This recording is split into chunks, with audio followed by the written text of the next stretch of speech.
Welcome to the Nerd Party.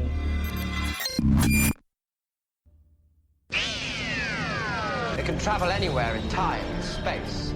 Right. This is gonna be fun. Up we go into time and space! Welcome to Time and Space, the Nerd Party's dedicated Doctor Who podcast. I'm Jessica Nunn. And I'm her husband and co-host, Phillip Gilfus.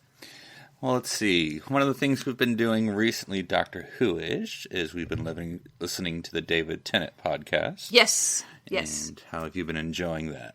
Yes, I have been enjoying it. David Tennant is an absolute delight. I have had mixed feelings about some of his guests, but that's to be expected, I assume. Yes. And we finished reading the Third Doctor, Mr. Doctor, in this late March. Well, you say we finished, right? That suggests that we started it at the first part of the month and it just now turned. It'd be like a word a day. The 11th page or whatever. We read it. We reread it. We had read it before. Actually, this is one that we got in the post when you were working in town and we met up and had lunch together and read it at the restaurant the first time. I remember it. And I didn't know any of the characters. I know. And so after having done our Third Doctor last week, after having watched a little bit more, so it pops a little bit more. Yes. And although I am very confused as to how Liz and Joe ended up in the same story. Right. So now you have fan questions. And now I have... Excuse me. Question. Yes, you in the back. Yes. Yeah, and we're still organizing our photos from Gallifrey 1. We'll have to organize our photos. Do we have Gallifrey 1 or is Charleston first, right? That we have to... Yeah, well, no. First we need to get London. Oh, man, we are so behind. We're so far behind. Then we need to get Charleston. Then we need to get Galley 1. Yeah, what we do is we have sort of the stencils, or was that the right word? Stencil matting, is that what you would call it? I don't know. It's cutout matting for... the location names. Yeah. So we have a New York one of when we got engaged and saw Hamilton did other things of New York, and I have a bunch of photos and all the letters there. Yep. And so now we have the mat for London, the mat for Gallifrey 1, and the mat for Charleston, South Carolina, where we all took trips. Yes, we just need to actually print out pictures. I need to get myself organized, get everything on a thumb drive, go to Walmart, print them all out, and get to cutting and pasting, really. Yeah. So you have some other arts and crafts projects, apparently. I do. Just today I bought a Marvel Universe crochet kit, which has crochet patterns for lots of Marvel characters, including Ant-Man, hooray, and the yarn and accoutrement in the packet to actually make the Spider-Man and Captain America little dolls. So, we'll see how that goes. I am capable of crocheting in a straight line. Okay. I have made baby blankets. I have made scarves. I've even made a hat, so I am occasionally capable of also crocheting in a circle, so we'll see how this goes. I'm mostly self-taught crocheter. My mother many years ago, who is an ardent and very talented crocheter, bought me a make-your-own handbag kit, and I had to teach myself because she had tried several times and I never picked it up. So, and this worked, so... we'll see. Yeah. We'll see. I may have to go to her with questions, though. And we learned some random Arthur Darvill trivia today. We did. Arthur Darvill's dad played with the band Fine Young Cannibals, and also occasionally with UB40, which, that is completely random and interesting, and now I know more information about people. It appears at the minute that I'm picking up random bits of information about famous people's parents. Right. That's so if you ever bump into them, instead of being all like, oh, how's the dad doing? Yeah. Didn't he? Yeah. You know. Yeah, exactly. Everybody else is going to be like, oh my God, I loved you in whatever. Right. And I'm going to be like, how's your mom? Right. Saw her in the Doctor Who episode. Really enjoyed it. So I'm going to be the creepy fan. Well, I guess it's like people like to be asked about their children, but a lot of these folks are young and they don't have any, so you can ask about their parents. It's like the same thing. Yeah, Benedict Cumberbatch has 2 boys. Oh, really? Yeah. Sherlock and Watson. Kit and Hal. Okay, that's less weird. Cool. These are the pieces of information I have for you. I don't know what to do. It's in my head. And so for this week, to help us with our topic, we have 2/3 of TARBIS. We assume the other third is somewhere in the back of the TARBIS. We have Bayana and Connie. How are y'all doing today? Great. Good. Thank you for having us on your podcast. Yeah, I'm so excited. Awesome. Yes, well, tell us a little bit about where y'all are coming from in the podcast world. So TARBIS is stands for Time and Relative Blackness in Space. We are a Doctor Who podcast that is mostly like a Doctor Who after show. We'll sometimes do other things that are a little more broad, but usually we just talk about whatever episode just came out. And through like our lens as Black women, it is housed under Black Girls Create, which is a website and hub for Black creators and nerds. So we kind of created a community with like lots of content about nerd things, and our main 2 things are Harry Potter and Doctor Who. So that's where TARBIS kind of comes in. Yeah, and Bayana's over in California, and I am here in New York. So we kind of we cross the time streams even in our podcast. Yes, it's never the same time. So it really is time and relative blackness in space across America. Yes. And then our other co-host Robin, she's also in California, so still West Coast supremacy, I have to say. It's fine. It's fine. It's a running joke between the 3 of us. It's fine. I get the TV shows first, and they just insist on taking what's ours. Yeah, it's fine. That's how we're all about starting. Well,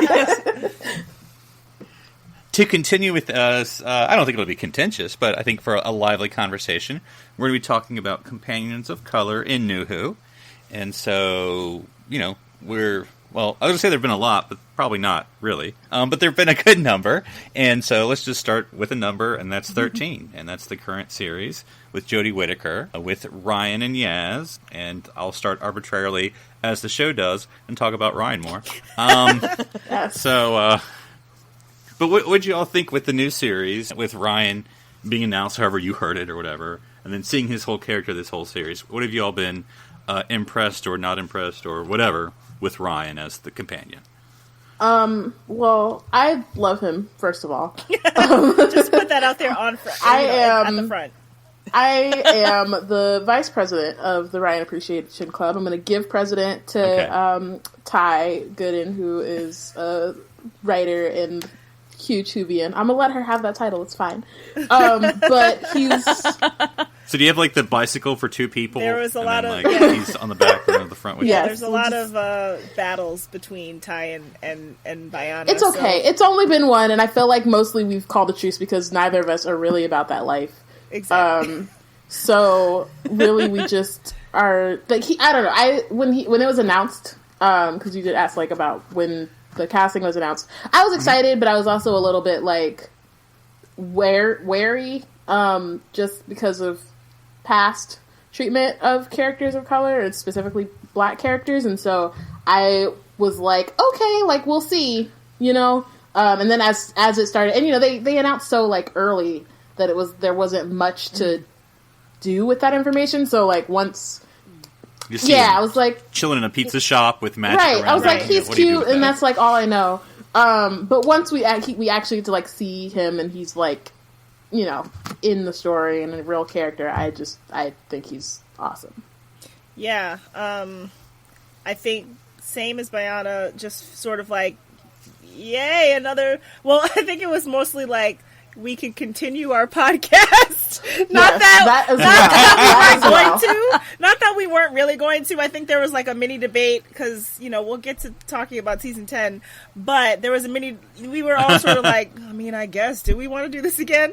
And then they announced Ryan and I was like, well, we're doing this again. So that was great. But yeah. Okay, well, let me ask a quick question then. When did you all start? At the beginning of TARDIS, season then? 10. Season 10. So yeah. not too long ago. Okay, sorry. But that makes sense. was kind of over a year before this It was- last season. So it feels like it's Yeah. been much longer Yeah. than 2 seasons. We had season 10 and then we did like a season of companions during the hiatus, and then season 11 happened. So I guess technically there are 3 seasons of our show, but so it was we're It's like British exactly, television. you know, Yeah. brevity. So yeah, Do you do Christmas specials? That's what we everyone call wants to them know. Kwanzaa specials. Yes.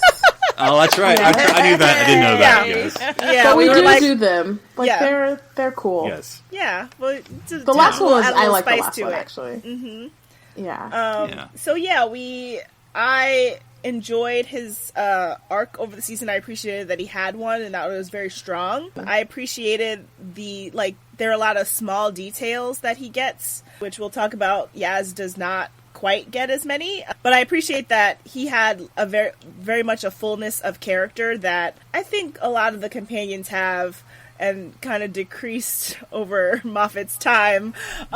So, you know, they started off really strong with having lots of personal lives and their families, and we kind of got to know them on a more earthly level before, especially in the RTD days. And so I liked the return to that, and that Ryan was sort of the center of that and the forefront of it.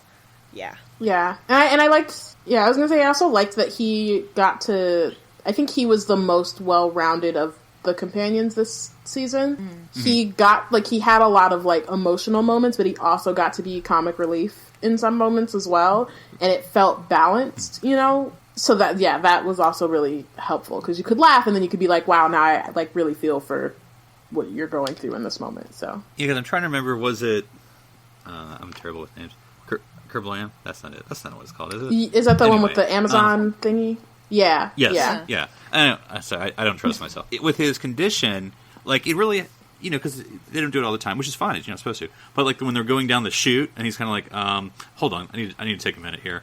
But, and I thought, because it was a comic relief moment, but it was also we remember that he has this as well moment. Yeah. So it was just one of those. Yeah, it was great the way that they sort of introduced his dyspraxia, and then it wasn't the central focus of his entire storyline. I kind of wish that, I think there were moments when they could have maybe brought it up a little bit more, but then I do like that it wasn't a big deal to him all the time, and that it was just a thing of his character where it's sometimes it's going to affect him more than other times. So it felt a little more natural that way. I do kind of wish they had introduced it a bit more, but there's obviously still time for it to manifest in whatever different ways. So I like that too. I feel like Jessica always look at him as like one of your students. You're always like, oh, he's so good. Yes. And awkward. That is also true. Yeah, I've taught that kid. Exactly. Yeah, and in some ways, of course, I don't know, I'm saying this without really thinking. I think Ryan is, in many ways, almost in all of nuWho, when it comes to companions, the most realistic character. I mean, I don't know what it's like to be a young black man in America, much less a young black man in Britain, but, there's a lot of times where companions are shown as, regular folks, Earth, human, contemporary, but then they'll just sort of, be really smart or really... Ryan is just Ryan. He's a normal young guy. He likes his music and, fights... and his YouTube. Yep, and fights spiders with it. Yeah. And, he Call of Duty. He's just, when they cast someone who's, 50, 10 years older than they're supposed to be. Ryan is just Ryan. He's a normal... normal in as much as he has his own backstory, of course. But, he has normal reactions. He doesn't secretly have a secret about, right. He's not the most powerful, mysterious person in the world, and then you don't find out why that is. He's not the guy who waited. Right, exactly. Or, the impossible guy. Or, he kind of knows who Rosa Parks is. Which kind of felt realistic. It was just, I don't know who the British civil rights folks are. I like that he's... Yeah. I like that they didn't make him the answer to blackness in that particular episode, where it's just well, now we're all going to look at Ryan because he knows the answer. It's it's a thing that we, I've been the only black student in my class, and suddenly we're talking about, some novel written by a black author, and then everyone's sort of like looking at me for answers. Tell us about right. Ralph Ellison. So I like that he kind of didn't know, because it's not like we absorb every single bit of cultural history in all of black history, especially in a country we don't live in. So I did like he didn't know who Rosa. He was just like, she drove a bus, right? I don't know. Sure. Look, I know who Martin Luther King that's the important part. Like, he's the one who did the thing, so whatever. So that was great too. I really liked that Marjorie got to write that episode, Marjorie Blackman, in that it was something that felt natural in all of that episode. Mm-hmm. Yeah, and this is going to be really stupid for me to say, but I'm going to go ahead and say it. Obviously, the value, there doesn't need to be value. You should just be there. But the value in having a Ryan or a Yaz or whatever is that Doctor Who, for, all its, and I don't mean this in a bad way, for all its alleged progressiveness, because I think it is, but, it's also very white, especially the classic era, but there's so many stories, like history or future, that haven't been told or that haven't even been seen. And so, like, Rosa, it means something when Ryan's there. Like, he's not the center of the story, but, like, it means something that he's there, just like it means something that Yaz is there, or, you could tell Rosa without him, but why would you? Yeah, and we talk about this on TARBIS a lot, that Moffat especially loved the Victorian era. Like, there's just nothing, he couldn't go 5 episodes without doing a little splash of Victorian. So, and like, that's fine. I also enjoy the Victorian era as like a art piece. But there are, we just have all the costumes in the back. They have really fly outfits, but I appreciate that they're finally not just in going to see Rosa Parks or go to Partition. I appreciate that they're trying to tell different era, like all of human history, and we've had like 10 stories in the Victorian era, and it's wild that I appreciate that they're breaking out of that mold a bit, and that a story like Rosa was able to be on the list and like really high up on the list for them to like do it first of their historicals. So I was just glad to be in some different eras, because even they took Bill back to the Victorian era, and I was like, I didn't have to like this, but we could have gone anywhere else. Yeah. So, oh man, it'd be embarrassing if all the companions wore the same dress. They just went to the like, oh, yeah, that's the Victorian dress. I actually would like that as Victorian like dress. a really random detail. Yeah. That's just like, hey, that looks An Easter really egg. familiar. Like by like the third companion, she's like, "This is a little Right. ratty. Right. Is this Before. new?" So I'll crisscross here because in Rosa, there's the I was going to say the bad scene, just humanly the bad scene where Yaz and Ryan are basically hiding, behind the hotel or in the dumpster, I think, whatever, and they're sort of sharing their experiences, of life in Britain as a person of color, and Ryan's like, hey, I get still stopped by the cops, and Yaz's like, I was made fun of. Which I think, is, again, not being, you would know better than I would, Jessica, what the British experience is. But then I think then that's sort of my crosstalk here to Yaz about, her experience. And again, and Jessica, I'm going to put you on the spot here. So, like, in your experience, kind of what roughly, you don't tell me the whole country, but, like, your experience, what's sort of been, like, the percentage of English race breakdown that's been your experience? Oh, well, I was in the south of England, about 30 miles south of London, in the home counties, they call them. And it was, the schools that I taught in were 90% white. And then the students of color that we did have were incredibly varied, wildly varied, from kids who had, whose families had been in England for years and years and years and years and generations, and then the Afghanistan refugee that I taught, so the students of color that we did have were incredibly diverse, but there were just not a lot of them. Because I guess one thing that, and again, I'm not an expert, I'm not British, but like, having an Asian companion is like past due. Like, that's, Long in past Britain. due. I mean, that's, Yes. yes. Yeah. Yes, good, African descent companions, but, like, there's a lot of Indian and Pakistani families in Britain. For a nation that... Yeah, and especially in the bigger cities. Yeah, for a nation that, like, colonized nearly everywhere on the globe, I think realistically, every marginalized race could be represented on Doctor Who and should have long ago, just because... realistically, no matter when they were filming the series, whether in 1963 or now, there's been populations of African and South Asian and Asian people in Britain because of colonization, but also just like in the show, they gloss over colonization as a thing that the British did, even though the Doctor spends all his time and now her time in in London, these like colonial eras, right? Like, but even in like they go back to the Victorian times, era, and it's like, no, this Not is a a thing. colonialist space. Like they literally do like colonialism in space, like on Mars. You know what I mean? But it's Right. always very like because it's aliens. lion We don't have eyes. to talk about but it. even but even still, it's very like there's like these rose colored glasses over it, right? Like it's nostalgic and like very much like, wow, that was a time. You know, it was amazing. Without thinking about like what that actually did to a lot of people in their homes and their families and their lives and all that kind of stuff. And so like Partition, at least in nuWho, was like the first time they actually reckoned or tried to reckon with it like in one way, I guess. Yeah, because I think Demons, I mean, not to like be like, oh, we have to talk about Yaz and the, Pakistani story, or India-Pakistan story, but I think the thing about Demons that fascinates me, again, not being British, is that they're telling a story, the writers, against their country, which I know sounds, those are stories that are, easy to tell, but you don't often see it in Doctor Who or in a lot of stuff, and we've talked to British people who don't necessarily know much about, or at least, white British people don't know much about Partition Day either, because they don't get taught what we did Empire history, right. Other than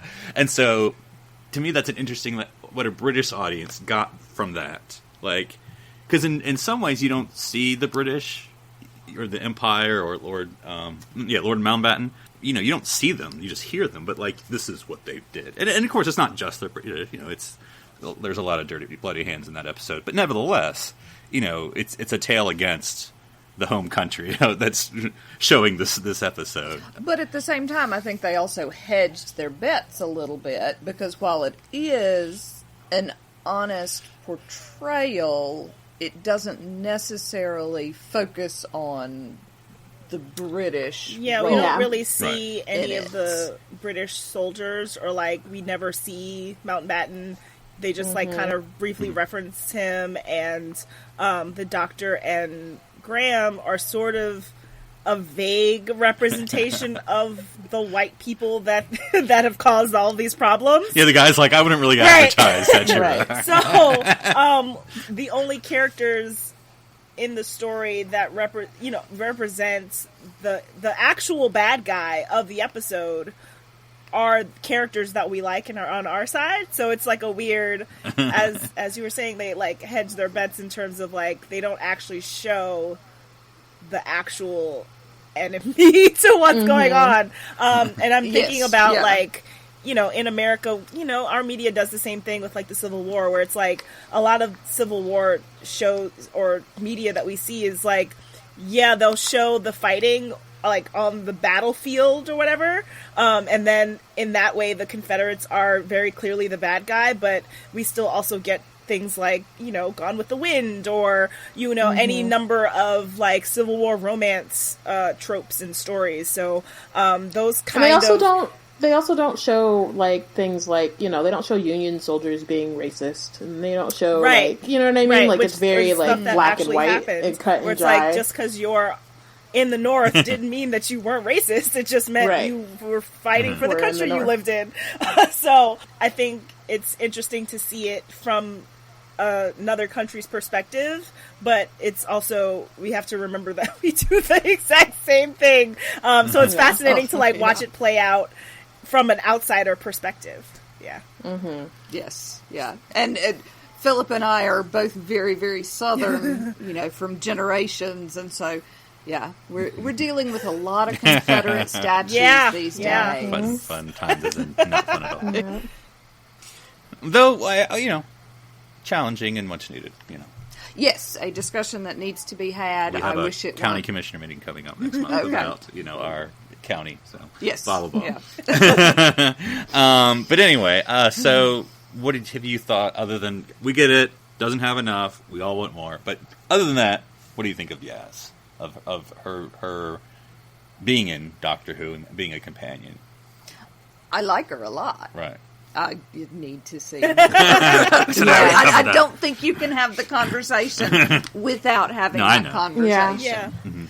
I think like, so in the ways that like Ryan gets so much like character and development, and like Yaz doesn't get that. So there are a lot of times where like I think she's great, and I feel like the Doctor really, really loves her, and like is like, Yaz is my girl. Like, I don't care, the rest of y'all could go. Like, Yaz is really the one. Like, I love that, and I love like seeing their relationship. But then we don't get as much development from her, and so a lot of times it feels like we still don't know who she is, and like there are hints at it, and we see little peeks into who she is, but we still haven't fully gotten her as a character, and it could just be because they knew that they were going to get another season with all of them, and like, they're waiting for the next season, but I think that they could have been more balanced in giving her more of the spotlight. But like, as she stands now, I think she's great. I just would like to see more. Yeah, she has this weird ability that, and not her, of course, it's the writers, but this weird ability, like, no matter how much you put the spotlight on her, it goes all around her. Like, we're going to make this episode about her. Oh, we're looking at her relatives. Oh, okay. No, now we're going to show her family. Oh, I really like her mom. No, pay attention to Yaz. Right. I think in the same way that Ryan gets a lot of details, we only get the big things about Yaz. So it's like, we know what she wants to do, and I like that that's really clear and really straightforward for her. And we get this big, sort of expression of how her family is and why I still only feel like I kind of know why they irritate her. Like, I think they irritate her in a way that, like, any family irritates you. But they kind of, I don't know, I feel like they maybe led to, I was expecting maybe a little bit something more to her irritation with her family, just because it was the first real thing, like, deep thing about her that we knew, where it was just like, there was something with her family, and she was just like, ugh. And the way she was annoyed about it, I was just like, okay, so when we meet her family, there's going to be some, like, challenges there, and there weren't. And then I was like, oh, okay. And then she's a police officer. I mean, her dad's right, like, trash. he's just like a normal That's dude. pretty weird, She doesn't want him Weird, to make the dinner or whatever. Yeah. And her sister totally exists. yeah, That's she's annoying. like, she's just an annoying little sister. Like, there was nothing deeper about it, which is fine. But it was just because it was one of the first, like, deeper things we learned about her. I was like, okay, so when they do it, it's gonna be, like, real interesting. And then it was just normal interesting. So it was still interesting, but it wasn't like we're learning some new, like, deep thing about her and why she wants to travel in space and why she doesn't want to stay where she is. And then same with her job, where it's like, we learn that she's not being given enough to do, but then we never really see her at work again. So, Yes. I mean, she's totally fired, right? I mean, is she? I mean, maybe not, like, because, it's been, time travel. They might come Maybe back and it's only been 2 days, so she had some time off. I don't know. Right. It was the weekend. Who knows? Yeah. It was 2 days off. They have weird holidays Yeah. over there. Yeah. She could have taken, The bank holiday weekends. Yeah. 3 So days. I feel like we know that she is aching for more and wants to do more, but that she just started. But we don't really have a sense of, like, the dynamic at work beyond, like, they, say terrible things because she's Pakistani. So, like, we just don't see enough of her in that environment either. And so no matter where she is, she's just kind of on the edge. And she's very much the type, we've talked about this on TARBIS a lot, that she's, like, a very good listener. And she's always the, like, emotional support for both the characters on the show and the guest stars. Like, she'll just roll up to somebody like, and what do you need? Tell me about your what's going on life. with I'm you? gonna fix it. Let me go talk to the doctor. We're gonna handle this, okay? Which is another thing that I really like about her. She's assistant to the Right. doctor. And it's another thing that I really like about her, but I still need more about like where that comes from and like where she wants to take it, because I mean, that is all involved in being a detective and like being a good inspector or whatever her like end goal is, but it's still much, I don't know, she focuses on that part a lot and is really good at it. So I'm curious to see where they're going to take her character. We were at the end of the season, they started talking about Unit, and I was like, that would be a good place to lead them. And so I'm really hoping that they just do that. If only we knew someone else who worked Right. in it. I mean, That was a previous... we've been like trying to get one companion to like pop up on Martha for like a really long time. Like, we're just like, oh, but like you kind of dressing like her. You look like her. They got that leather jacket in common, Like they did that with Bill, where like she had a full outfit that was like very Martha, and then I think they did like the jacket with Yaz this season. That was like, I don't know. Seems like y'all should maybe. Oh, you're right. I could see her, because I always think of that as the Martha jacket, but now that you mention it, because Yaz is a little smaller. Yeah. But now that I've shrink that jacket in my head, it's like I'm like, more brown than Martha's was, which is like more red, but they're close enough where like if you needed a cosplay jacket, you just like split the difference and then like just wear a different like pant and shirt combo, and you could just be like, I'm both. that was about going to, I'm dropping this, going to Galley 1, but like, it's so hard, it seems like it's so hard to cosplay as a Ryan or a Yaz because they don't have a distinct like outfit. Yaz, if you do the hair bobs and the orange jacket, but you'd have to tell me like, oh, I'm Yaz. Like, oh, okay, I see that now. But like, if you didn't tell me, I just thought like, oh, But yeah, that's the same thing with the Ninth Doctor, though. It's also very hard to cosplay the Ninth Doctor. Because it's just a leather jacket. Well, it's easy, it's actually. Just really easy. Yeah. No, it's actually very easy. The hard part is knowing people were like, is Ninth Doctor or wearing leather jacket? Or extremely comfortable. Cool. Yeah.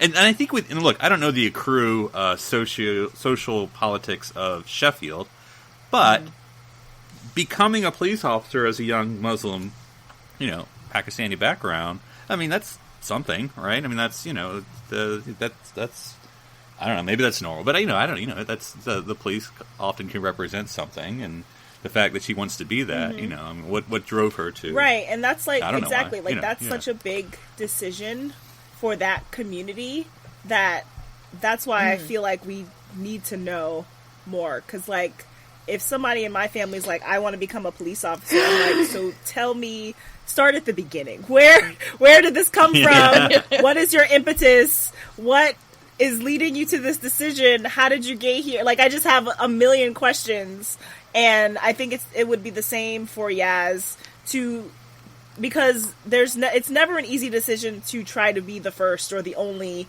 or even of a few. So it's like, what is pressing her to really want to join this community, this career, so a community of police officers where she knows, before she even got there, she knew this was going to happen, and then she got there and it happened, that they were going to say all these terrible things about her, that the people in the community that she's trying to serve is going to say all these things about her, that people in her own community are probably going to be like, why did you make this decision, that this police officers and us aren't really friends. And so for her to make that decision is a really big thing, and we didn't really get any sort of sense of why she really made that decision, because obviously you want to help people and you want to, solve crimes. There are other ways to do some of those things, like solving crimes. I guess you could just have to be a police officer, but in order to help people, if her desire comes from wanting to help people, you just have to have a really big van and a dog, exactly. 3 other friends, and get it done. All they need is the dog, is K9 on the TARDIS, and they've got Scooby-Doo. It'll be fine. Would have got away with it, but have been for your stupid tin dog. Exactly. So, I wish there was, because if she just wanted to help people, which is it feels like the strongest character trait of her, since she like is the emotional one and like is always the one like approaching people and trying to decide to help them. Right. And I'm going to take your problems to the doctor.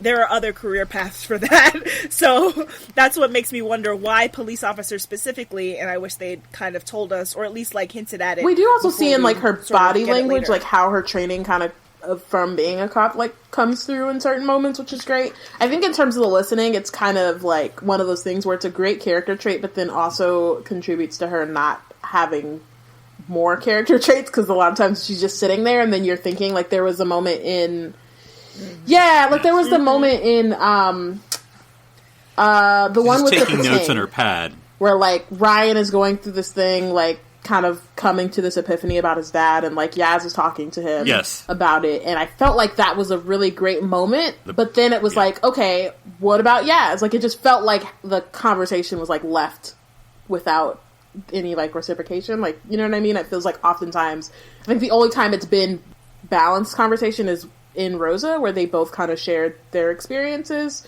and then after that it was a lot more of just like, we're talking about Ryan, Yaz is just kind of there to listen. Which is weird, now that I think about it, when Ryan says, hey, I get stopped by the cops, there was a cop right there. How does that not start a conversation? I just thought about that. I was like, oh, wait, that's... She didn't be like, I work with a lot of a-holes or something. Like, no, it was just like, yep, that's an experience, Ryan. I'm like... I have nothing else to contribute to this. Right, let's move on to be talking about this other thing that happens to me, which is equally valid, but like, she could have, thrown in a little bit of something. Like, you're right, I understand. I'm working to make sure that doesn't happen, and then she could have transitioned to being like, I still, get called names in the street by people I'm trying to serve. Like, there could have been a bit of transition to at least include one little thing in there. And not to get into, like, the whole competing thing, but it's like, you're like, oh, I get stopped by the cops. She's like, yeah, I got teased in school. And Ryan's like, it's not the same. Not that did they beat you up? But anyway. Well, one thing about Yaz, because I think, like, this is not a new opinion. Mm-hmm. Like, because she's introduced hyper competent, with the whole solving the argument between the two people. Because in Britain they actually have to talk to people when you're a cop. And so, and she's obviously a very mature woman, compared to Ryan, who's a little immature. But that's fine. That's how people his age. But she's obviously very mature, but she sort of loses that. It doesn't lose it, but she doesn't use it. That's the word. She doesn't use that hyper competence and maturity a lot throughout the series. I mean, obviously, she's doctor in training. Yeah, I think it's less for me that she's not using it. It's just she's so competent that it's invisible. So, like, I think the doctor relies on Yaz so much throughout the season. And so, like, she'll tell Yaz to go do something by herself, and I'm like, why are you sending companions out in, like, 16th century Britain by themselves? But because she knows that she can trust... You've got the warp core, go with it. It's like, because she knows that she can trust Yaz, and that Yaz is hyper-competent, so she'll send Yaz off, and then we don't see Yaz, and then Yaz makes it back, and you're like... Okay, yeah, sure, because we know that it's part of her character that she's going to make it through, but then we don't get to see it because it's not interesting for her to be hyper-competent, I think. So I think it's like they need to figure out how to keep screen time on her and to keep her current character trait of being self-assured and, like, really good at what she does, while also adding the drama that would let them keep the screen on her. So I think that might be some of it too, because like even with the Patang, because I can never pronounce that's what it was called. Ship name, the Serenga maybe. The silent T conundrum. Yeah. I think the doctor was like, "Here's a weapon. You can handle this. Cool. Watch this guy. I gotta go do this other thing." And Yaz is like, "Sure. Okay, she's I got it. I'm on it." Sure. I also solve this Rubik's Cube. At the same time. Please do that. And Yaz is like, easy. All right, well, let's move on to a favorite who we both wanted another season or 2 or 3 of, and that is, of course, Bill. Yeah, Bill. Well, y'all are probably going to have the better opinions, but Jessica, Bill. I love Bill. It's like the consensus. Just want to see more of everyone. Wanted to see more of Bill. Yeah. That's just... Yes, yeah. Yeah, she's sort of, I mean, this is going to seem a weird comparison, but like she's the Ninth Doctor in that, give me one more series. Give me one more series. I mean, I know the real reasons, but like just in world. Give me one more series with the Ninth Doctor, and I'll be happy because I wanted to see a little bit more.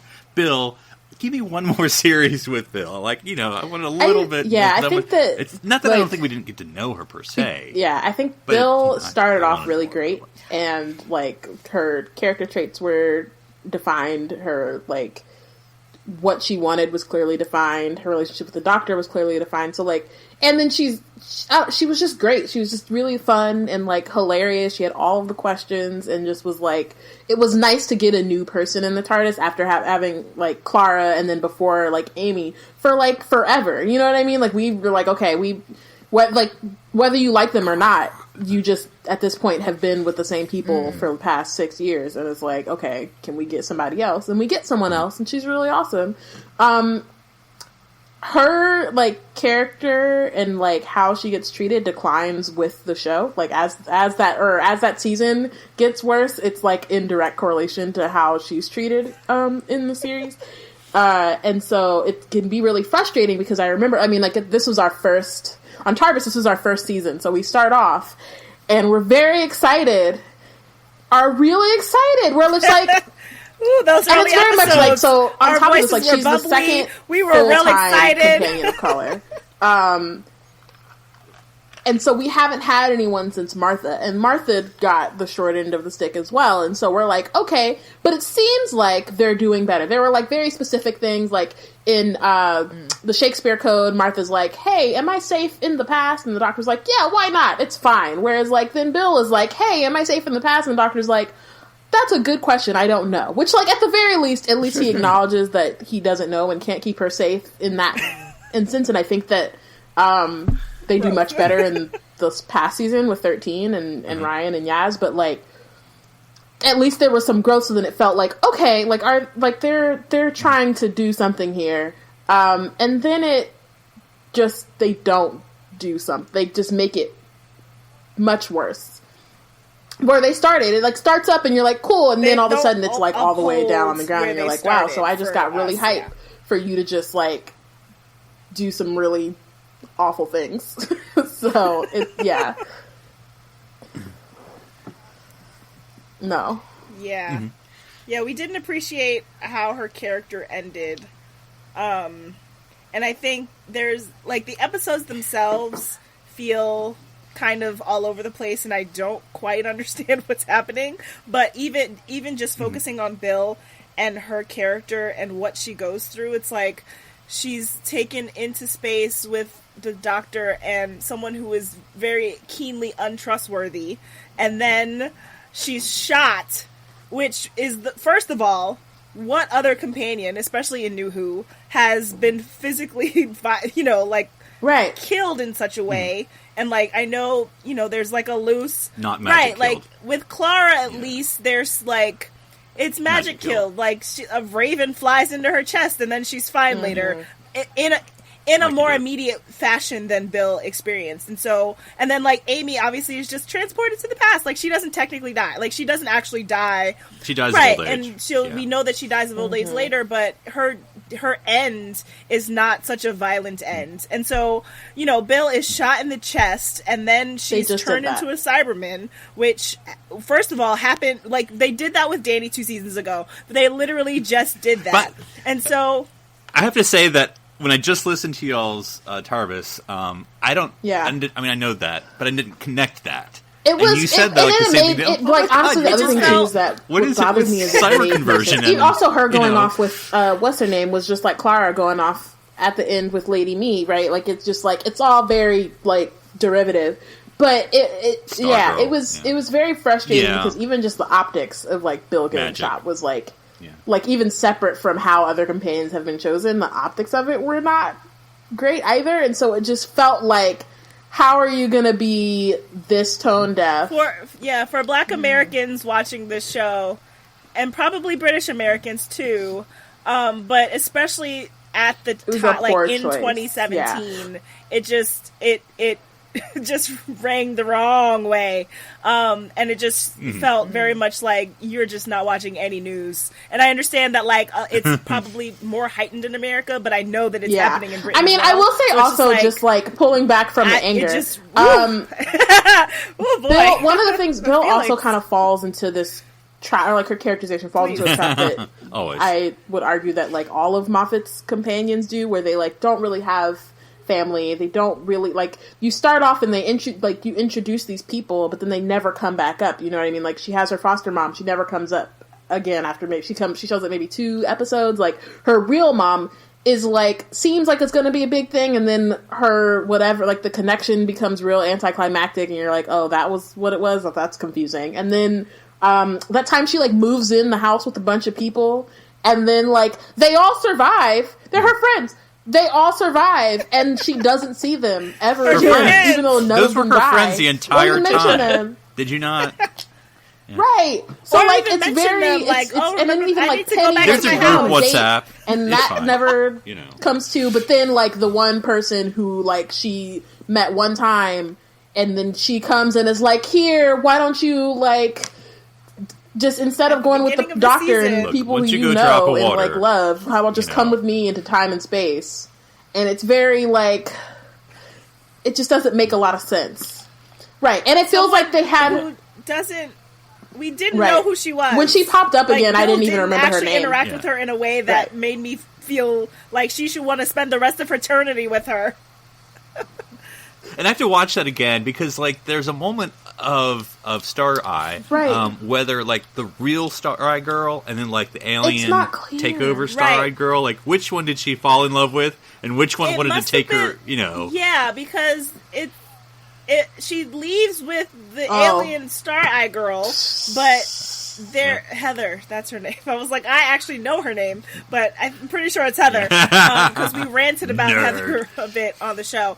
And so, but that's exactly the question of like the person she was flirting with in the first episode.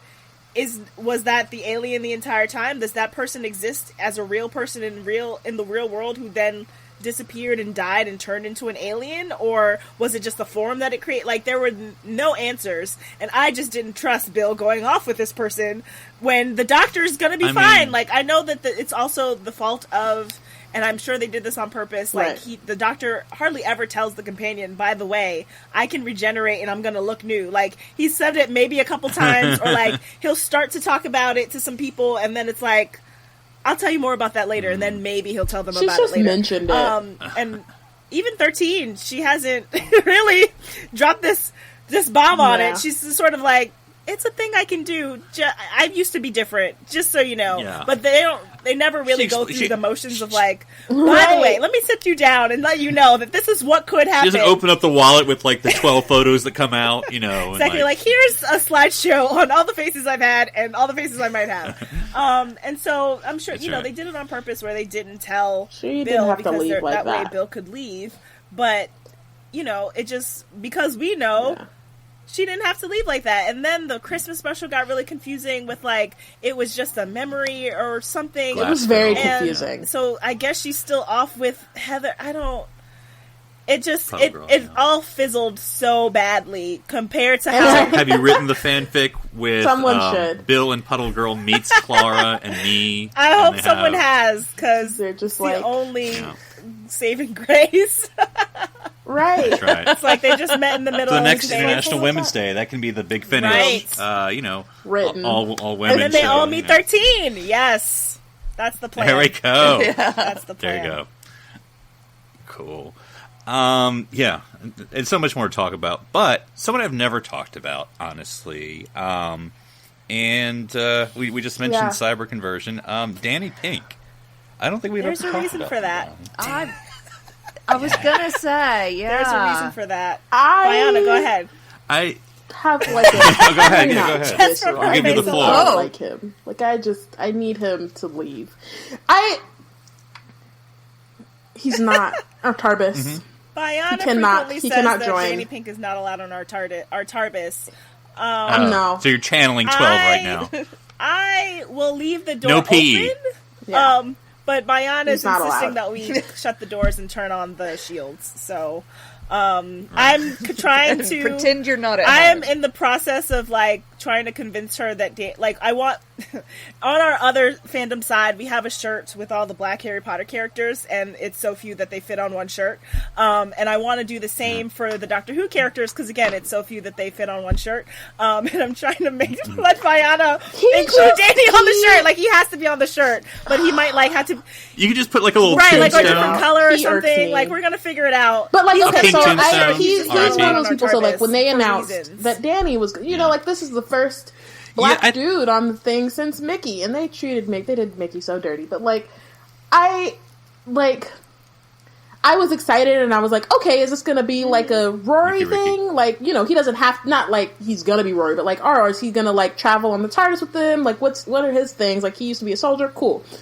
My issue mostly is that his relationship with Clara was not developed at all. It was a montage in one episode, and then all of a sudden we're supposed to believe that they're in love with each other.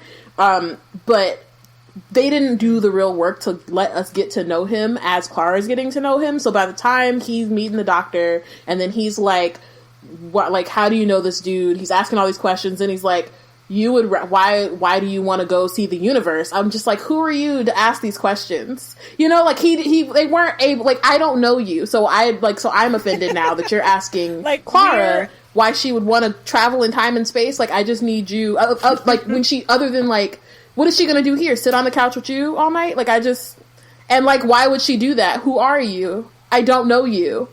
I was just like, I know. I'm sorry. It was like very... They're going to talk mass. It'll be awesome. I don't know. He just irritated me. And then on top of that, like, the writing was frustrating because, like, Clara's lying. She didn't need to lie. Like, he's salty all the time. He didn't need to be salty. He died, and that, even his death got on my nerves. Like, I don't know. It was just a lot. Yeah, I was just like, people don't even...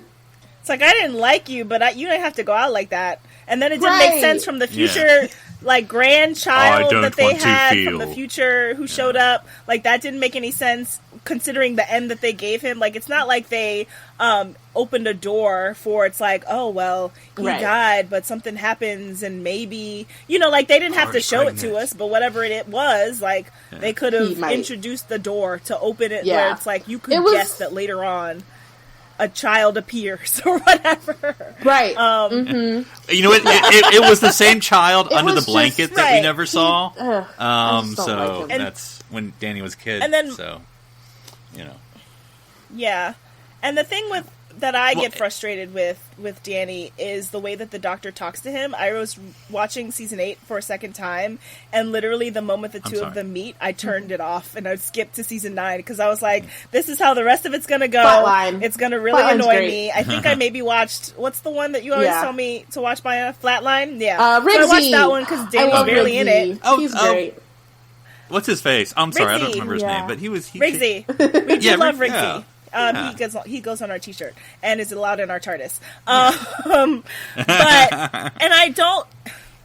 I do not think that the show writers or the character of the Doctor had this intention. But it just reads wrong to me that the Doctor sees a soldier, and he's a black soldier, and says, "You can't be the math teacher. You have to be a gym teacher."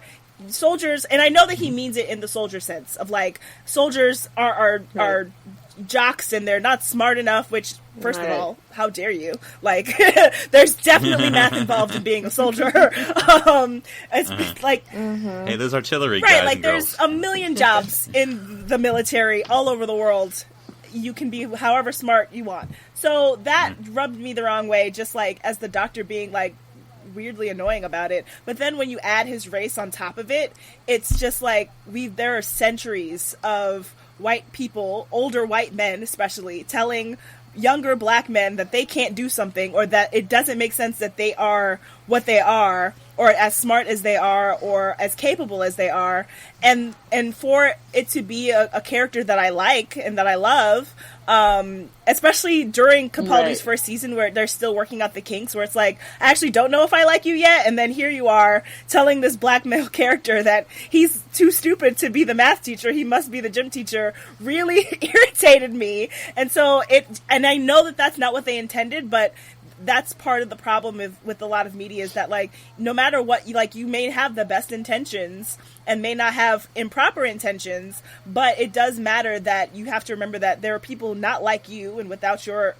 point of view watching your content or reading whatever it is, and they're going to read it from their cultural perspective, and it's going to read differently. So that's why you have to be inclusive with your writers' rooms and your directorships and et cetera, like all the things that you're supposed to do, because you need those voices to be like, maybe he shouldn't say that Danny is stupid. Like, maybe we should just say it.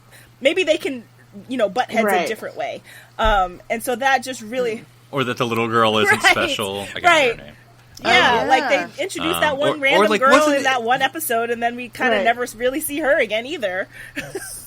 She becomes the president, apparently, which, considering she's not from America, I don't know how that works, but it doesn't matter. Doesn't matter. We changed the Constitution. Yeah. It's fine. And then I was just thinking, I can't remember what episode. For some reason, I want to say it was Inside the Dalek, but I don't think it's that. Where he rescues the random... Maybe it was Inside that. Anyway, he rescues the random soldier, future soldier. Yeah. Anyway, or was it a Cyberman episode? And then he ends up telling her she can't come to that TARDIS whole because she's a season soldier. is Because he was really like, heavy-handed when it comes to in so the many words, soldier like, I'm really theme. impressed with you, like, you bet after like soldier the vibe. second like Into the Daleks second episode, I was like, I'm over it. No, it's terrible. You can cut this one. Like, it just be... It's just... Right. Yeah. Everyone is terrible in that Especially season. considering, the Doctor has had such a we understand. Like, we've the Doctor's also had, done this that tense before. relationship with the idea we did of it in and being called a soldier. Well, it's also a thing that RTD did. That was like the whole right. Like, it's a thing that Moffat did. That was the whole final thing in season 4 where all the companions come and Davros is like, haha, look at what you've done to all your companions.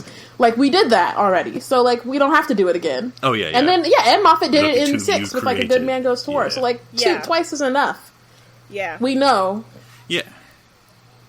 Right, like, we've had this whole thing of, like, the Doctor and being a soldier, and we could just chill with that. And then for him to be so aggressively, like, mean to Danny for no real reason. Because they never really explain, like, yes, Danny's a soldier, but the Doctor has interacted with soldiers before, and he sees that girl into the Dalek, and it's just like, all right, his reaction wasn't as visceral. And so it's sort of like they never really explore beyond, his affection for Clara, whether it was implied that it's, romantic or not, or maybe because then it definitely is not romantic later. So it's like whether it's romantic or not, it's clearly because of Clara, but they never really address where the feeling comes from. So for me to understand why he's so doing vehemently the worst. Angry about Danny. Until Danny, honestly, for me it was very much and then it's like both for of me, you are once terrible the Doctor was right like now. making fun of Danny, it didn't like that's grate really my the answer. nerves Clara's as not much really other than helping just like either, it's more like, why can't y'all even attempt to get along? Like, it just seems like unnecessary.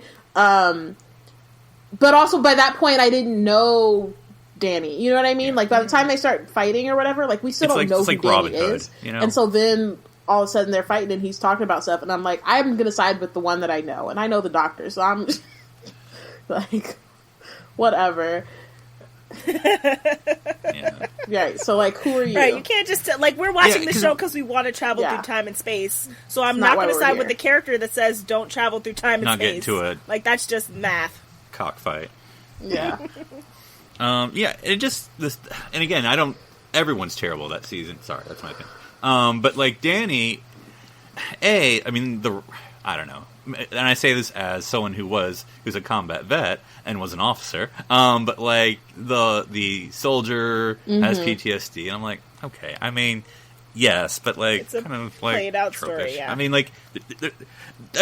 I think it's good if you use it, right? And they did not. If you address that, but it's just like, he's a soldier, so he has PTSD. I'm like, there's plenty that don't. I mean, there's plenty that do. But like, if you're gonna do it, then do something, not just have like, well, he's a soldier, so he has PTSD. I'm like, come on now. And then like the whole like officer enlisted thing, which I don't know how the British works, but like, at least in the Army, at least in the U.S., Navy, everything's different. But like in the Army, which I think he was in the British Army, you're all together. I mean, it's officer enlisted, but like.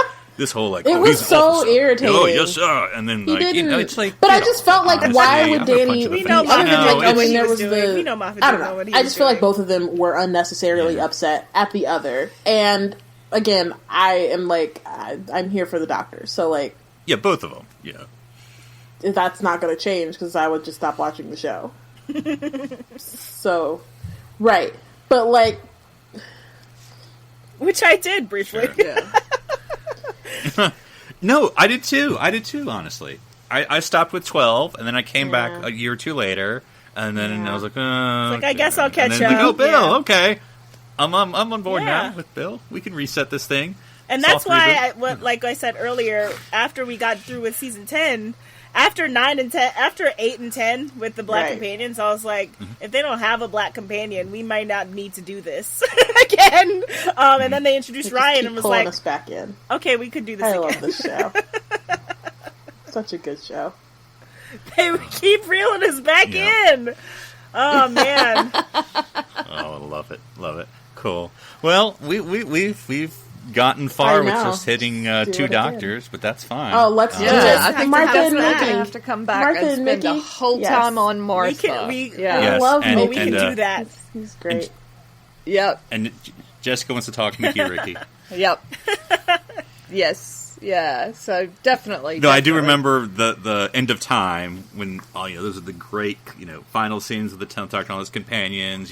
Captain Jack, Martha and Mickey all of a that's my sudden? favorite, and I'm like, what the Martha? Yeah. What the hell? Yeah. What the No, hell? we'll We save have it. We will feelings save about it. that. I'll hold it in. Don't tell us. Save it for the next one. Save it for the next one. Oh boy, I'm like, really? Anyway, cool. But anyway, thanks y'all for coming. Where? Thank you so much. Yeah, Connie, where can we find you on the interwebs? Mostly on Twitter at Constar24. Everything can be found from there. That's the easiest, the central hub of my nerdery. So I'm on Twitter at Yana tortured _hollows. hub, if you will. And then and Bayana, where can we find you you can on find the all interwebs? TARBIS Black Girls Create stuff at We Black and Nerds, and blackgirlscreate.org. Awesome. Well, thank you all for coming, and Thank look you. forward to more Companions of Color Yes, discussion. We'll be Yay. back. Thank you for having us. When you close your eyes, I go to the library. go to the library now. And into the TARDIS library, we're going to be talking about another Big Finish production, and this will be The Diary of River Song, Series 3. Dun, dun, dun. Yeah, so I thought maybe we'd do some non-spoilery general talk, and then we'll let people know we're going to spoil, and then we can freely talk about the episodes after that. Okay. So, generally, what'd you think of Series 3? I'm always a fan of River Song. Love her very much. This was it was with a new doctor, or not a new doctor, but a new doctor for her. Right, the Fifth Doctor. The Fifth Doctor. So you'll have to let me know just how much we're spoiling. Well, it's on the cover, so I don't think... Okay, If all it's on the right. cover, I don't think it's a spoiler. Okay, fair enough. So yeah, she's in there with the Fifth Doctor, and ties up some loose ends. Right. Which is quite useful. I actually forget her name. Madam... No, Castro... Whatever. Cavorio. Madam Cavorio. Madam Cavorio is also in this. So yes, her I don't know what to call her. Her kidnapper, I guess. Yeah. I was going to say surrogate mother, but that's really not right. But anyway, so yes, and so how do you think this compared to Series 1 and 2? Are you rating them in your head yet, or? I was mostly able to follow this one completely. Right.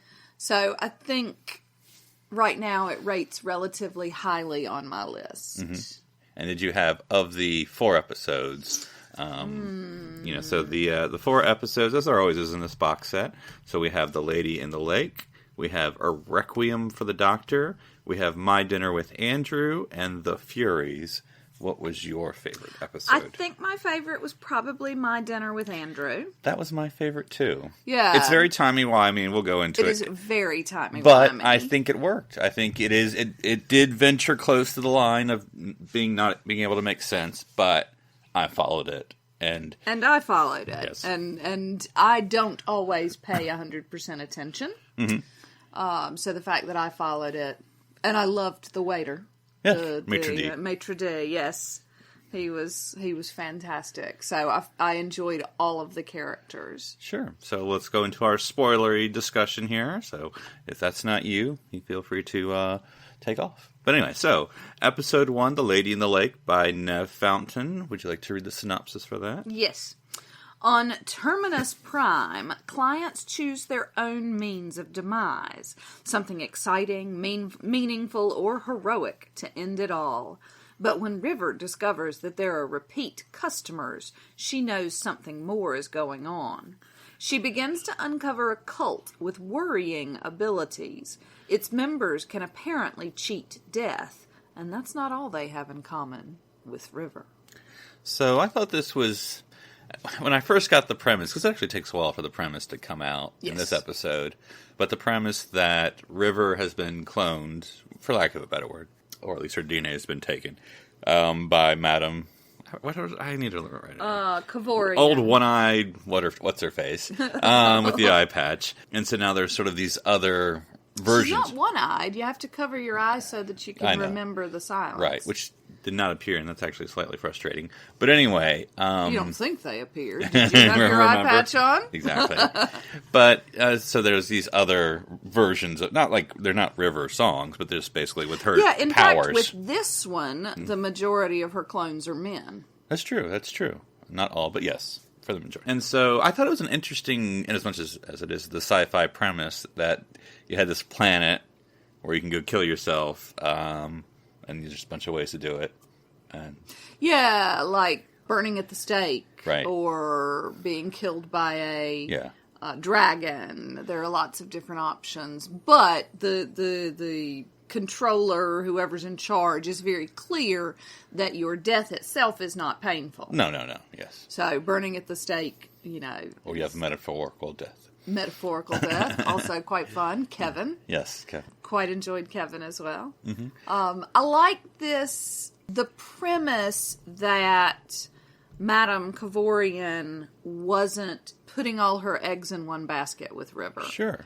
Is very interesting. And this is all... And very feasible, in my mind. And this box set is basically all a sequel to A Good Man Goes to War. Yes. Mm-hmm. Yeah. There's a lot of talk, not in this one, but later on, with the demon of Demon Run, and their perspective that they have to destroy the demon, who is the Doctor. And I think, I'm trying to remember, there was this one and I think another episode, and I think they've done it before, where they use the end for the beginning, and then it's like, what's happening? And then it starts the actual story. I'm sure there's an actual word for that in story writing, narrative structure. It was all right. I think they overuse it, but I mean, it was fine for this one because they then repeat it, at the end. Yeah. So you're like, oh, I see where it all came from. So that was fine. But yeah, I thought it was because you don't know what's going on. Oh yeah, when she's bearing at the beginning, and I loved her and hated her, and it was a good twist. Yeah, and I quite liked it. I liked it here. Yeah, absolutely. So a lot of regenerating, but yeah, it's gory's not the right word. I mean, they kill one person, and then they regenerate and kill him again. I was like, that's a little much. But I get what they were going for. But if anybody's going to do that, it's going to be River. Yeah. Well, no, it was actually the Great Lake or whatever. Oh, right, yeah. It was one of the people trying to figure out how many lives. But he's a dreadful... I did like the play on all of the water. Yes. So, yeah, we end with the Fifth Doctor showing up, and then that's where... At the very end, yes. Yeah. With his new companion, Brooke.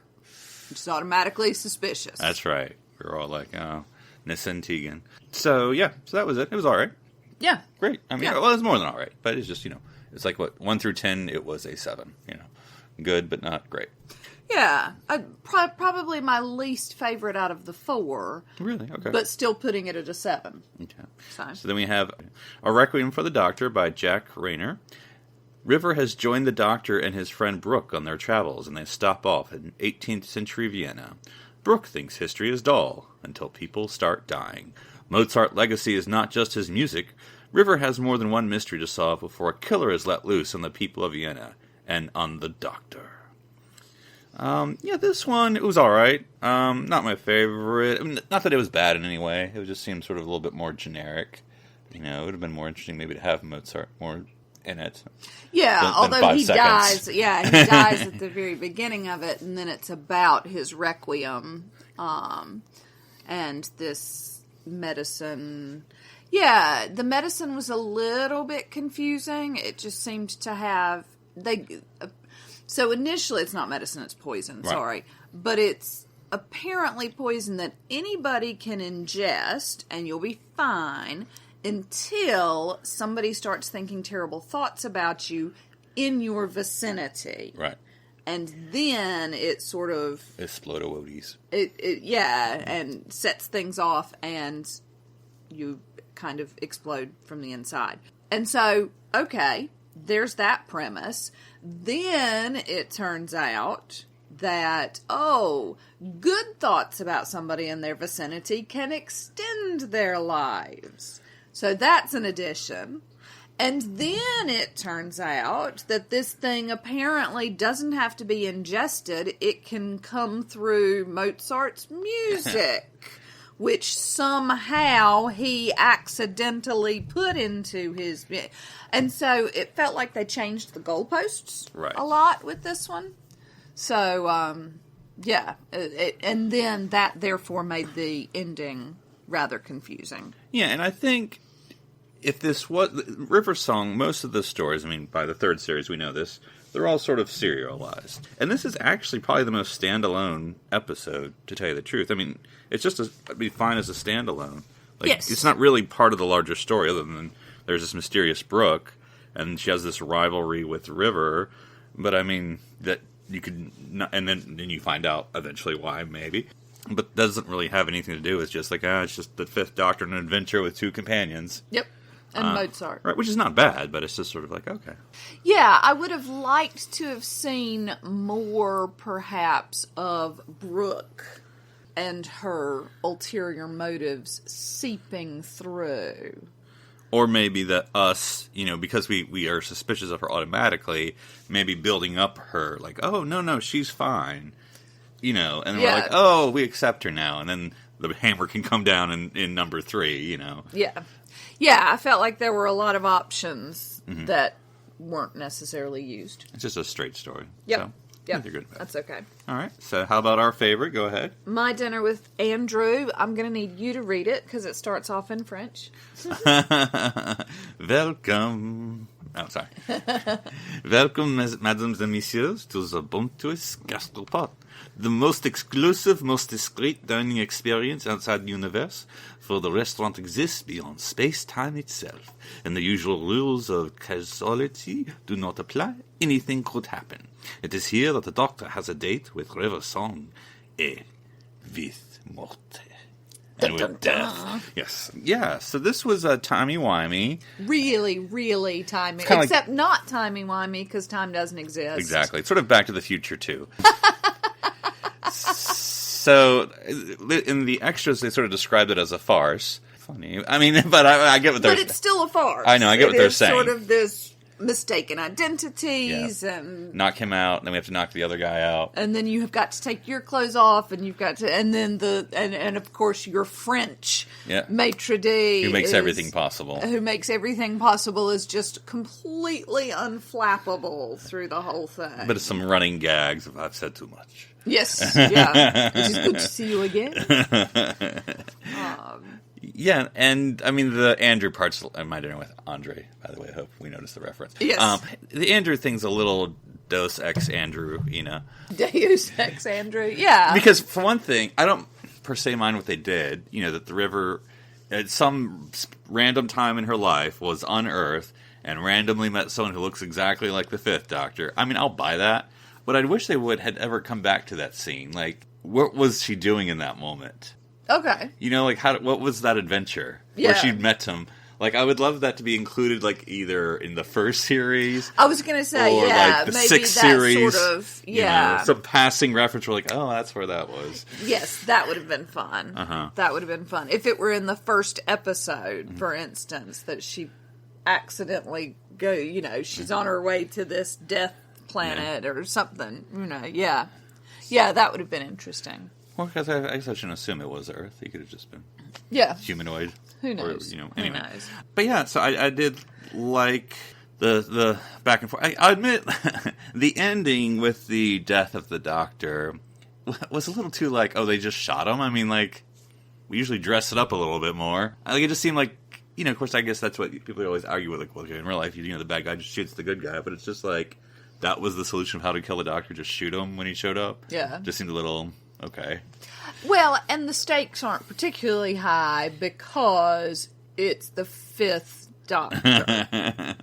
We know this will get solved somehow. Yes, yeah. So perhaps making the death a little more dramatic was necessary. I don't know. Yeah, I mean, I just need a little bit more like, there he is, what's going on? Oh, a gun, shoot him, boom, dead. I was like, And we had regeneration. Yeah, stopped. I mean, they could stuff. just like dress it up a little bit more. Yeah. I just needed that a little bit more of like, well, I mean, it's like the bad guy in James Bond just shooting James Bond. I'm like, well, yeah, but usually they put him on a table with a laser or something, Yeah, absolutely.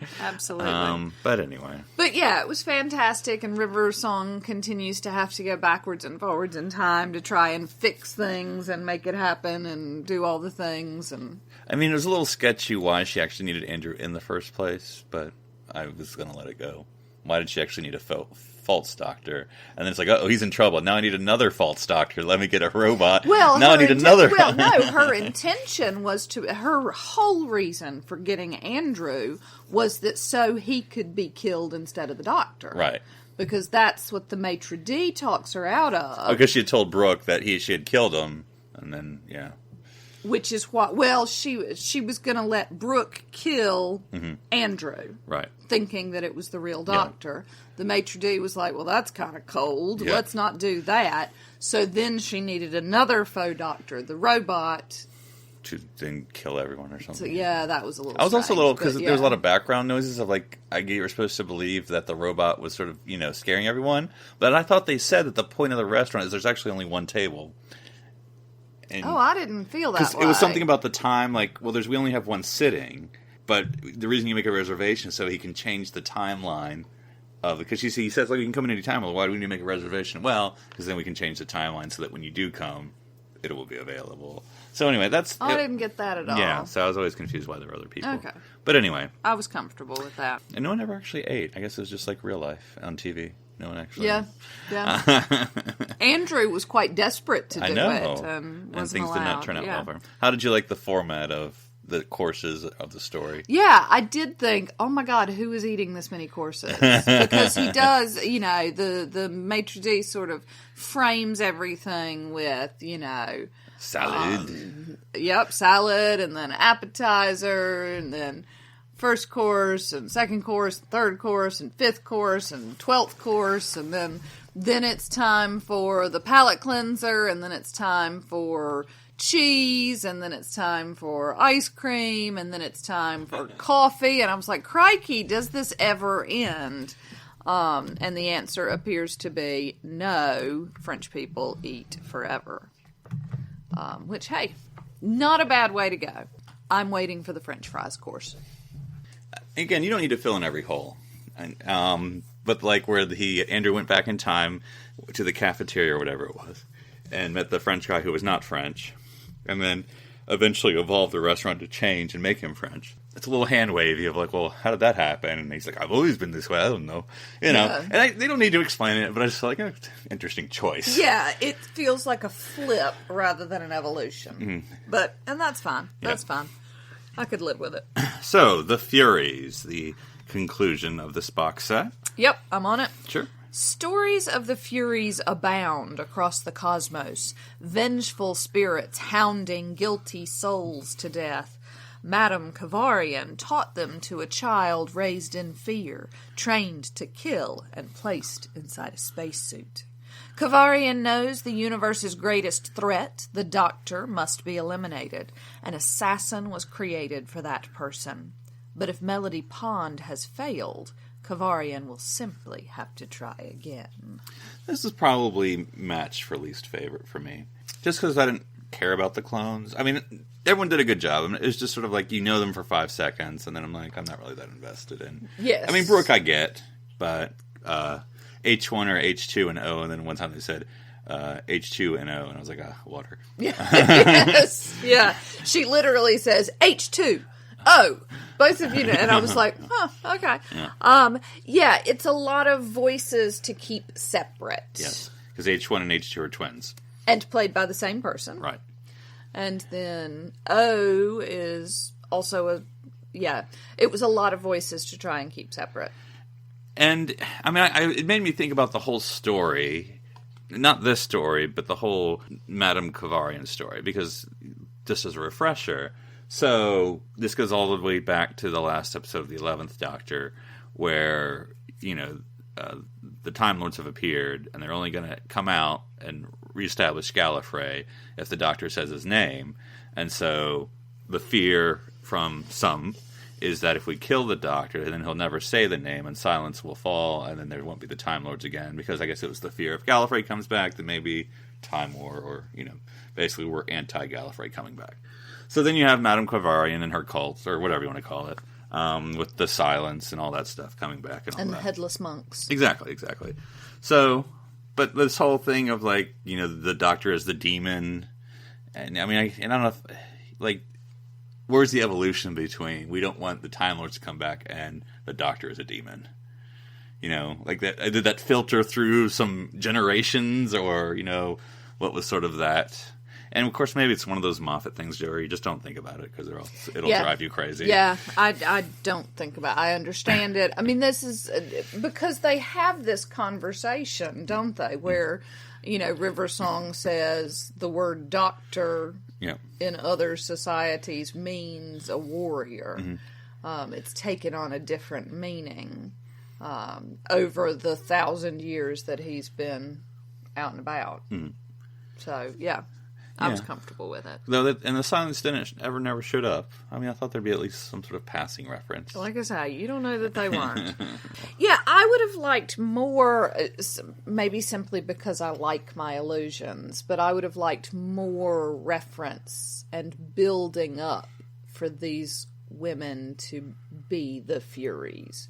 It feels like there's just sort of passing mention of it as a story, rather than we are the Furies, we are your guilt, we are, And I know you haven't seen it, but having watched Umbrella Academy, which is basically about kids with daddy issues, this is about kids with mommy issues, but it's so hodgepodge that it doesn't really build it up enough. I mean, I get what they're going for, and they did it fine enough. And I like what they're going for. But it was just one episode, so it's hard to get the full.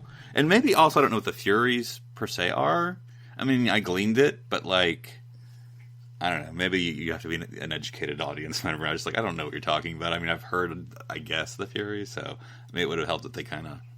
Yeah, like I said. Explained it a little bit. Yeah, rather than just mentioning it as bedtime stories and then, I felt like it would have had more of a girl power feel to it. Mm-hmm. If it, if that had been the rallying cry almost, if they had been building up this idea of the Furies, and then when, is it H1 and O? No, it's H2 and O. Right, Water, get it. And Brooke, and River sort of rallies them once they get to a place where they're prepared to listen to her, rallies them as we are the Furies, we are. And also having Madame Quavarian have the visions of the Doctor for a second, because not knowing what is going on. Of course, they don't reveal it till the end, like any story, of course. For a second, I was almost imagining she was seeing The Watcher. Yes, I had that moment as well. Yeah, because I thought maybe the Fifth Doctor has some special powers or something. I don't know. Yeah, it was weird. And then it's just River's nah, I was just messing with her. Yeah, because it is the Fifth Doctor who was the Watcher as well, right? Yeah, I mean, so theoretically, as long as you don't think too hard about it, yeah. I had that moment as well. But Dr. Quavarian is great. Again, the idea was fantastic, and this is one, as you say, that I almost want to be a whole series. Yeah, because the idea, of course, which the TV series poo-pooed, and that's against the TV series, and I'm glad Big Finish, of course, has the opportunity to try to clean that up. But that whole, oh yeah, River was kidnapped, but, she's here now, so solved. And we're like, well, that doesn't solve anything at all. Amy and Rory lost their kid and are just going to shrug and move on with their lives. And so I think Big Finish series helps address it a little bit. Or yes, go into River it a little mentions bit. it. And I love when she's talking to the clones about, you get your murderous spirit from our mother. And she's talking about Amy. Yeah. And then something else. And she's like, oh, yes, we get our patience from our father. And I was like, oh, that was really nice. And I always like a good reference to Amy and Rory. Yeah. So. Now, with the bait and switch of how to explain how in episode 3 the Doctor died, and episode 4 now they're going to fix it, I thought when Brooke went back in timey-wimey that she would go as herself. I don't know, she'd replace herself. I'm trying to remember, because I know she got River killed her. and she regenerated. I got that. Like change the gun or something. I thought she was like gonna like just make it like a stun gun or something, and not just like no, I'll just kill Andrew instead. Yes. So yes, which is exactly what the maitre d' had talked River Song out of, and I'm really sad about it because now what's going to happen to the restaurant? Yeah. Who owns it now? And maybe the maitre d'. I don't know. She killed Andrew. Yeah. Not happy about that. Yeah, and I was a little unclear on why Andrew was cooperating because he almost seemed like early Andrew. Because the Andrew we meet later as the owner seems a little more, savvy. He's been there a couple hundred years. I don't know how. Well, time doesn't work there, so he's existed in a timeless amount of time. So he seems a little bit more, with it. But apparently, he's the one that they talked into. And I don't know what he's like. I'm just going to be play acting for no random reason. Okay, I'm down with this. Yeah. So, but I think they did actually get to have a meal finally. So there's that. Yeah. So that was a little, like I said, Deus Ex. Andrew, Another Deus Ex Andrew, yeah.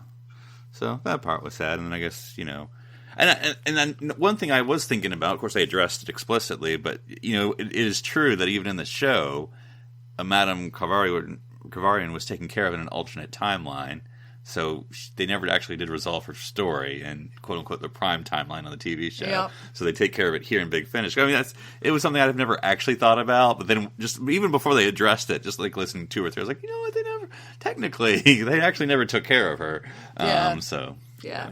And again, I would like to know more. It absolutely makes perfect sense in my mind, as detailed and as goal-orientated as Kavarian was, kidnapping this child to raise an assassin. It makes perfect sense for me that she was hedging her bets and making clones and things like that. I'd love to see more about it. I am also going to posit... You ready for this? Right. I'm going to posit that one of the clones, the Black Widow.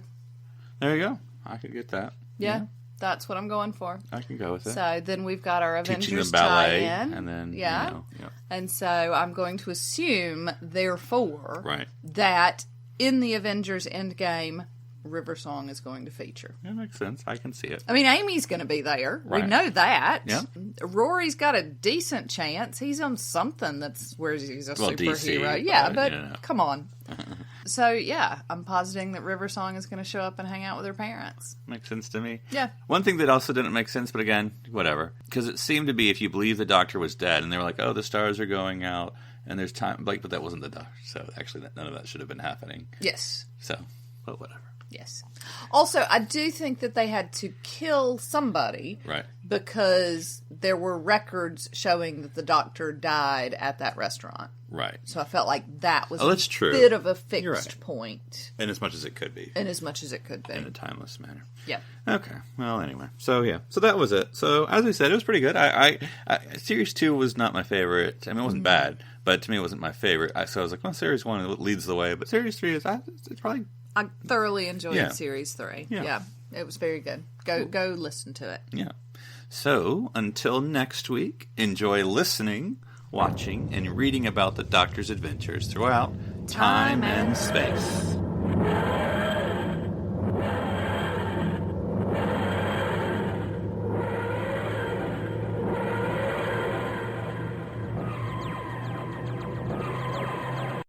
This is BBC Television.